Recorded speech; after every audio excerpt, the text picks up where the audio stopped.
தற்போது ஜனாதிபதி தேர்தலில் சுதர்சன் ரெட்டி அவர் ஒரு நக்சல் ஆதரவாளர். இந்தியாவில் நக்சல்பாரி அவர்கள் ஒரு போராளி குடும்பம் அப்படிங்கிற குற்றச்சாட்டை யார் சொல்லியிருக்கிறார்னா, இந்தியாவினுடைய மாண்புமிகு நம்முடைய அமித்ஷா அவர்கள் சொல்லியிருக்கிறார்கள். அமித்ஷா அவர்கள் உள்துறை அமைச்சர், ஒரு பெரும் சாணக்கியர். அவர் சொல்றது அவ்வளவு எளிதான விவகாரமாக நாம் கடந்து போயிட முடியாது. நக்சல் ஆதரவாளராக ஒருவர் இருந்து கொண்டு அவர் எப்படி இந்தியாவினுடைய உயர்ந்த பதவியை அலங்கரிக்க முடியும் என்ற கேள்வி பொதுவாக எழும்.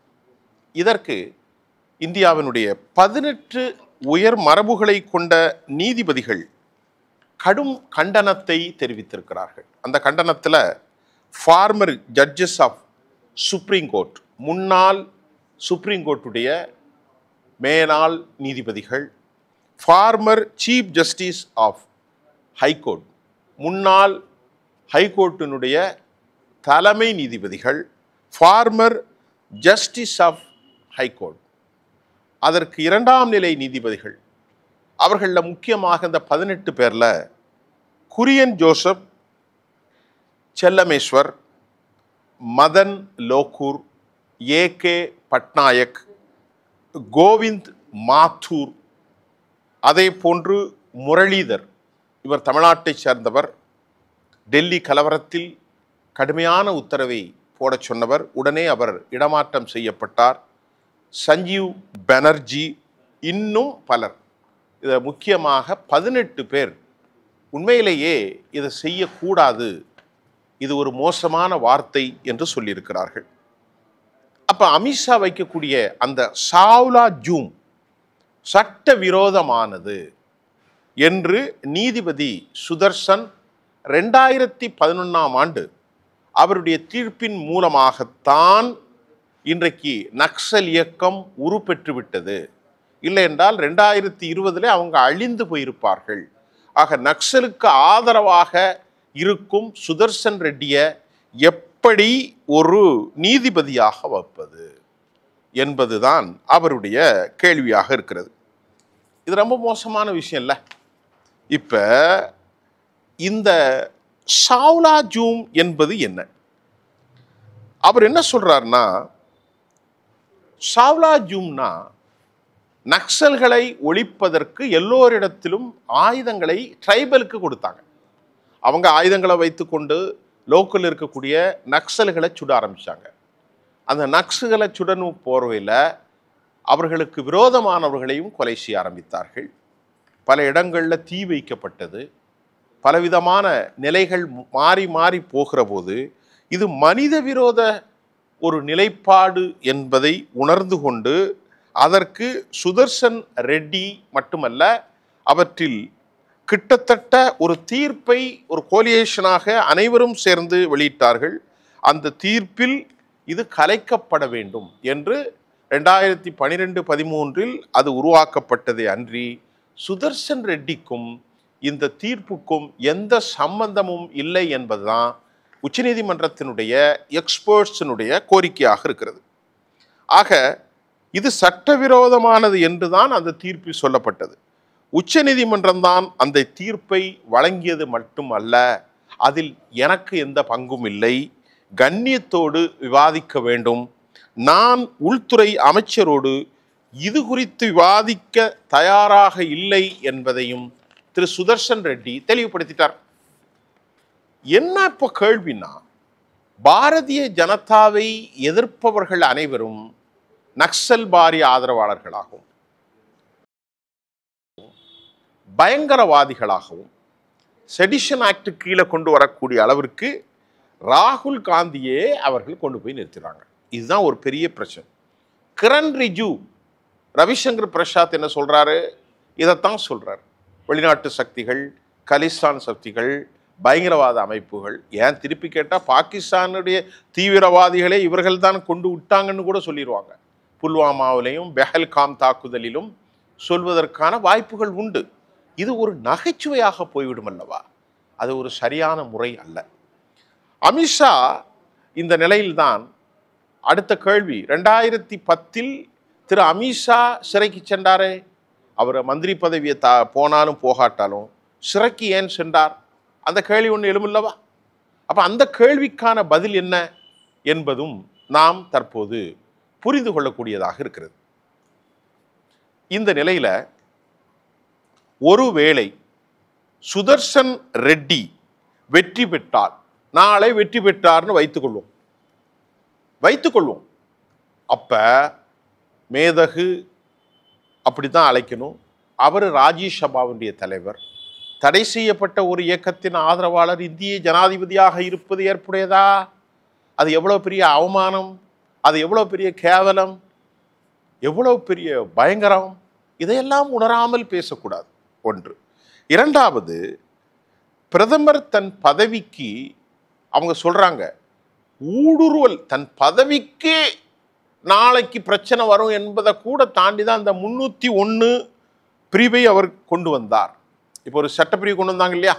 யாராவது தவறு செய்தால், பிரதமராக இருந்தாலும், துணை பிரதமராக இருந்தாலும், மந்திரியாக இருந்தாலும், சட்டமன்ற கதாநாயகர்களாக இருந்தாலும், முதலமைச்சர் இருந்தாலும் 31ஆம் தேதி அவர்கள் டிஸ்குவாலிஃபைடு, அவருடைய சீட்லேருந்து நீக்கப்படுவார்கள் அப்படின்னு சொன்னார் அமித்ஷா. இப்போ என்ன கேள்வினா, பிரதமர் சொன்னது என்னன்னா, பிரதமர் தவறு செய்கிறாரா, அப்போ வெளியே நீக்கணும், அப்போ எவ்வளோ நியாயமான தீர்ப்பு என்று எல்லோரும் நம்புகிறார். அதற்குத்தான் அரவிந்த் கெஜ்ரிவால் அவர்கள் சொன்னார், பொய்யான குற்றச்சாட்டை இவர்கள் என் மீது புனைந்தார்கள், சிறையிலிருந்து ஆட்சிக்கு வர வேண்டும் என்று, ஆட்சி செய்ய வேண்டுமா என்று கேட்பதற்கு கடுமையான பதிலை அரவிந்த் கெஜ்ரிவால் வைத்திருக்கிறார். அமித்ஷா இரண்டாவது என்ன சொல்றார்கள், நாங்கள் ஆர்எஸ்எஸ் அமைப்போடு இணைந்திருப்பது தவறா என்ற கேள்வியை அவர் எழுப்புகிறார். ஆர்எஸ்எஸ் தான் உங்களுடைய பெட்ரானல் ஆர்கனைசேஷன், அதில் இணைந்திருப்பது தவறில்லை. ஜெகதீப் தன்கர் விவகாரத்தை எல்லாம் பேசக்கூடாது, கண் வைத்து கால் வைத்தும் பேசக்கூடாது என்பதை அவர் சொல்றார். ஆர்எஸ்எஸ் அமைப்பை தானே நீங்கள் சொன்னீர்கள் கடந்த முறை, உங்களுடைய செய்தி தொடர்பாளராக உங்களுடைய கட்சியினுடைய தலைமை பொறுப்பில் இருக்கும் திரு மரியாதைக்குரிய ஜே.பி. நட்டா, ஆர்எஸ்எஸ் இது சோகால் கல்ச்சரல் ஆர்கனைசேஷன், எங்களுக்கு அவர்களுடைய அனுமதி தேவையில்லை, நாங்கள் வளர்ந்து விட்டோம், சுயாதீனமாக முடிவுகளை எடுக்கக்கூடிய தரம் எங்களுக்கு இருக்கிறது, ஒரு காலத்தில் அவர்கள் எங்களுக்கு உதவி செய்திருக்கலாம், இப்போது அவர்கள் உதவி தேவையில்லை என்று இந்த எலெக்ஷன்ல 2024 இந்தியன் எக்ஸ்பிரஸ்ல பேட்டி கொடுத்தீங்களே, இப்போ நீங்க ஆர்எஸ்எஸ் ஏன் வைத்துகிறீர்கள் என்ற கேள்வியும் மூத்த பத்திரிகையாளர்களும் அரசியல் விமர்சகர்களும் எதிர்க்கட்சிகளும் சொல்றாங்க. தமிழ்நாட்டில் இருக்கக்கூடிய சிபி ராதாகிருஷ்ணன் அவர் ஒரு ஆர்எஸ்எஸ் கோவையை சார்ந்தவர். அப்ப ஆர்எஸ்எஸ் என்பது ஒரு அமைப்பு, அதே போன்று இடதுசாரிகள் என்பது ஒரு அமைப்பு. இந்த அமைப்புகளில் மாறுபட்ட கொள்கை இருக்கலாம் அல்லவா? இடதுசாரிகளாக இந்தியாவில் இருந்தால் அவர்கள் இப்ப எல்லாருமே இடதுசாரிகளாக இருக்கலாம், தப்பு இல்லையே, அதுல ஒண்ணும் இல்லையே. இப்ப திரு சுதர்சன் ரெட்டி இடதுசாரியாக இருக்கலாம். இப்ப நீங்க ஆர்எஸ்எஸ்ல இருக்கிறீங்களே, அப்ப ஆர்எஸ்எஸ் மட்டும் நல்ல இயக்கம், இடதுசாரிகள் தவறான இயக்கமா? அப்படி அல்ல.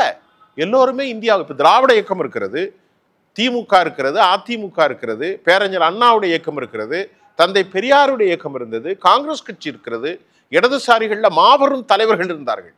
சுர்ஜித் இருந்தார்கள், கேரளாவில் அச்சுதானந்தன் இருந்தார், பிரணாய் விஜயன் இருக்கிறார், இதற்கு முன்பு சங்கரையா இருந்தார்கள், மார்க்சிஸ்டுடைய தத்துவத்தில் இந்தியாவில் கல்யாண சுந்தரம் இருந்தார்கள், சோம்நாத் சட்டர்ஜி இருந்தார், பெரும் தலைவர்கள் எல்லாரும் இருக்காங்க. எல்லாரும் தேசத்துக்காகத்தான பாடுபடுறாங்க. அப்ப ஆர்எஸ்எஸ் மட்டும்தான் தேசத்திற்கு பாடுபடுவதாகும், இந்தியாவில் இருக்கிற எல்லோரும் தேச துரோகிகளா என்ற கேள்வி இப்பொழுது எழுகிறது. அதில் எந்த உண்மையும் இல்லை. ஆர்எஸ்எஸ்ஐ சார்ந்தவன் மட்டும்தான் தேசபக்தனா, மற்றவர்கள் எல்லாம் தேச விரோதிகளா? இந்தியாவில் இருக்கிற காங்கிரஸ் தேச விரோதியா? இந்தியாவில் இருக்க சிறுபான்மை அமைப்பு தேச விரோத அமைப்பா? இடதுசாரிகள் தேச விரோத அமைப்பா? ஜேஇயூவில் இருக்கக்கூடிய கல்வியாளர்கள் யூனிவர்சிட்டியில் தேச விரோத அமைப்பா? எஸ்சி எஸ்டி உரிமைகளுக்காக போராடுவர்கள், பிற்படுத்தப்பட்ட மக்களுக்காக போராடுவர்கள் எல்லோரும் தேச விரோத அமைப்பா என்ற கேள்வியை அமித்ஷாவை நோக்கி எழுகிறது. இதற்கிடையில சுதர்சன் ரெட்டி இன்னொன்னு சொல்றாரு, சந்திரபாபு நாயுடு அரசியல் களத்தில் பல ட்வீட்ஸ்களை கொடுத்துள்ளார், இப்பொழுதும் அவர் சரியான முடிவெடுப்பார் என்று நம்புகிறேன் என்ற திரு சுதர்சன் ரெட்டி தெலுங்கு தேசம் கட்சி பவன் கல்யாணுக்கும் ஒரு செக்கு வைத்திருப்பதாக பார்க்கப்படுகிறது. ஆந்திராவினுடைய பல நிலைகளில் அவர்களுக்குள் சில டிஸ்கிரிபன்சி இருப்பதாக செய்தி ஒன்றை நாம் போட்டோம். அவர்கள் அன்றைக்கு என்டிஏனுடைய கூட்டத்தில் 16 எம்பிக்களும் கலந்து கொள்ளவில்லை.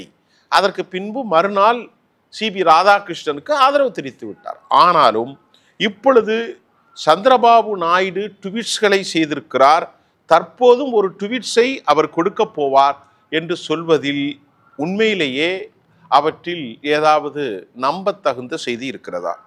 அதே போன்று ஆந்திராவில் இப்பொழுது சிபிஐ கேஸ் பதிவில் இருக்கிறது, ஆந்திராவினுடைய சந்திரபாபு நாயுடு.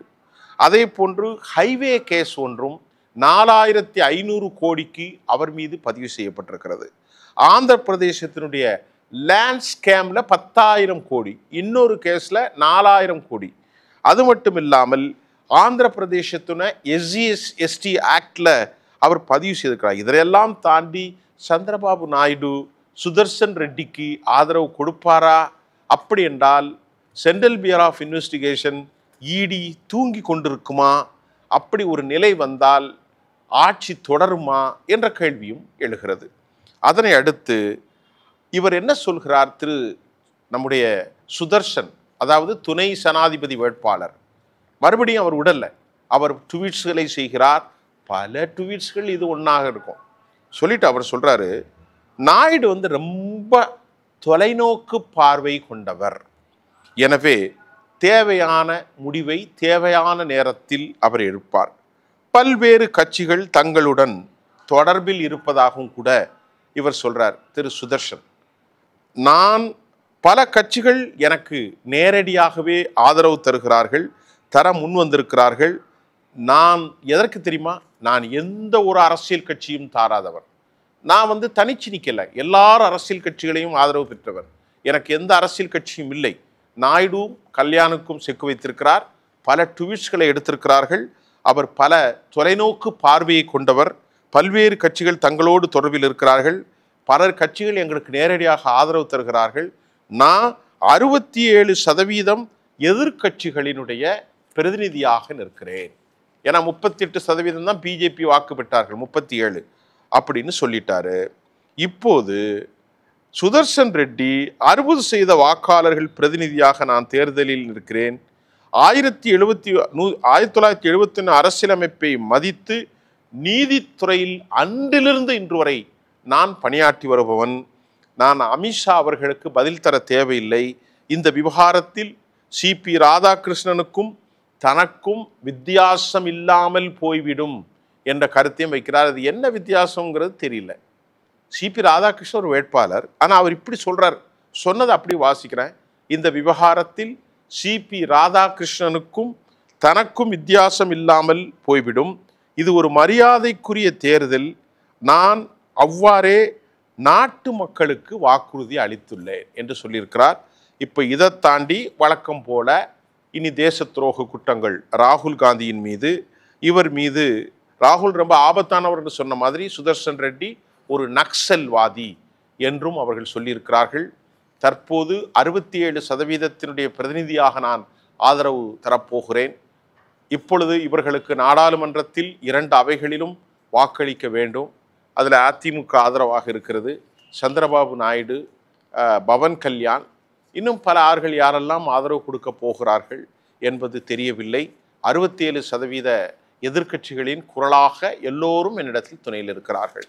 அப்போ இந்த பிரச்சனைகள் இனி நிறைய போகும். தேச துரோகி யார், தேச விரோதி யார், அயலக சக்திகளோடு தொடர்பு கொண்டவர் யார் என்று போகிறது.